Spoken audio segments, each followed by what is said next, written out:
tonight's called Scarers. Up until that point, Fishlegs had really been doing very well. All on his own, he had flown into the woods that howled. Under the protection of his berserk mood, he hadn't felt frightened at all of flying through the dark forest. Brave as a lion, he had filled 5 pots of honey from 5 different honey trees without dropping a single jar onto the forest floor below. But then, just as he had placed the 5th and final jar into his rucksack, and with joyous excitement was about to get the chicken boxer soaring out of the wood, his heart singing, "I'm a hero! I'm a hero! I'm a hero!" Just at that moment, something happened. Who knows what it was? A strange noise, perhaps a sudden cloud drifting over the moon, so that he was in absolute darkness for a moment. But whatever it was that spooked him caused the sudden disappearance of his berserk mood as quickly and mysteriously as it had descended upon him.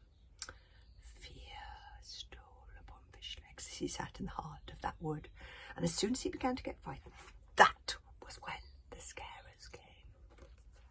Scarers are blind and a little deaf, but they like to feed upon blood that is filled with the adrenaline caused by fear.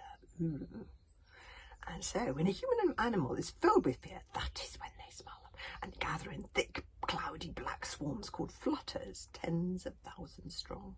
Fishlegs and the chicken boxer stayed absolutely still as the Scarers settled upon them. And instinctively they had hit on the right thing to do, for if they stayed still and calmed their panic, the Scarers might scuttle all over them and then move on, deciding they were a tree or something else inedible. "Oh, for Thor's sake, what do I do?" thought Fishlegs.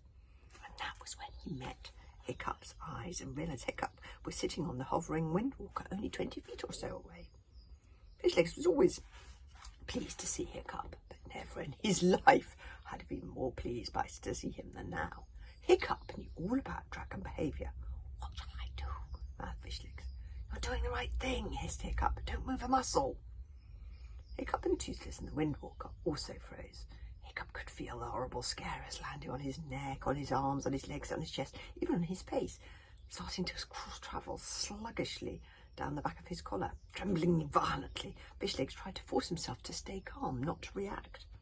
But if you have ever been called over by spiders, by bats, or by a swarm of angry bees, you know how very, very hard it is not to panic. Even if a single wasp lands on your arm, it can be hard not to jerk it away instinctively, even though you know that's not the right thing to do. So just imagine how difficult it would be if thousands and thousands of Scarers were swarming all over your body, all over your face even, and maybe they would climb up your nostrils or even your ears. It was this thought that made Fishlegs lose it completely, and who could blame him, frankly? "Ah!" he screamed, and at exactly the same moment, 3 Scarers bit the chicken boxer on the bottom, and the chicken boxer wasn't the kind of dragon to take this lightly. He gave a violent swish of his tail and a maddened buck, and he careered off through the jungle like a fat little chicken boxer streak of lightning, narrowly missing 2 trees, with Fishlegs screaming wildly and flapping away with his arms on the chicken boxer's back. The Scarers bust away in a frenzy, and a froth of welling excitement for swarming after them in zooming black clouds. And Fishlegs, losing it, tipped Hiccup over the edge, and he too started screaming, and the windwalker bucked in the air before following the others in a maddened, out-of-control pursuit. I don't think that's going to help.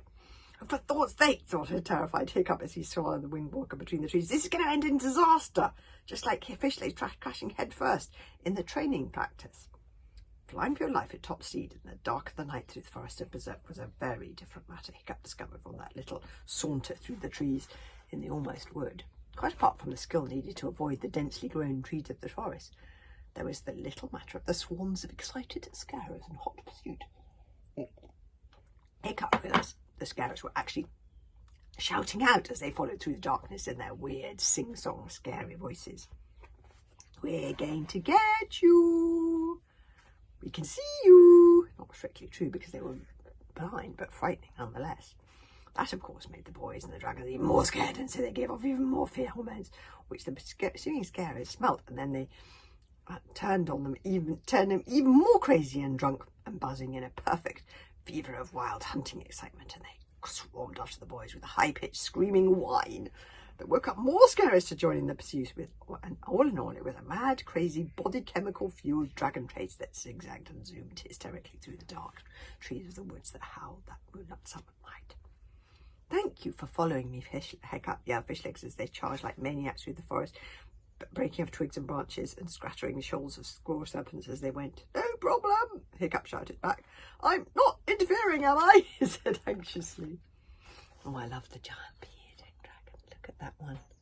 It's a bit like a flying, you know, they have those rays, a mixture of that and then a basking shark with its mouth open like that. These dragon monsters go to truly gigantic sizes. They're not scary. They're bee-eaters, giant bee-eaters. They sail through the ancient forest with their mouths agape, catching bees. Oh, not unless I saw a bee, then they're scary. Attracted by the light shining from the long protuberance hanging off their noses, a bit like those fishes at the bottom of the ocean. Anyway, he missed a full-on confrontation with a bee-eater dragon by a whisker. "Of course not," said Fishlegs. You're helping. I was crazy when I said that." And then, "This can't go on much longer," thought Hiccup as a poor maddened walker's wind six swerved violently to the left, skimming the trunk of a tree as they sped like bullets through the tree canopy. Hiccup was right. This couldn't go on much longer. The yelling, whining, buzzing chase past a gigantic, sleeping dragon straight up in the tree tops, showering at in torn off twigs and shredded wells of leaf confetti as it went screaming past, and the dragon opened one eyelid and then another, and then joined the taste in 2 beats of its languid wings. And looking over his shoulder, Hiccup saw a great dragon with wings spread out like sails catching up with them. He barely had time to scream before 2 more appeared, and there was a strange noise like zing! Over to his left, a screaming Fishlegs, whose arms were revolving like whirligigs, lurched wildly as if he'd been hit by something, then slumped over in his saddle as if he were dead. And just as he slumped, the great dark shape of a dragon swooped down and plucked him and the chicken box out of the air like a hawk pouncing upon a sparrow. In the next heartbeat, there was another zing!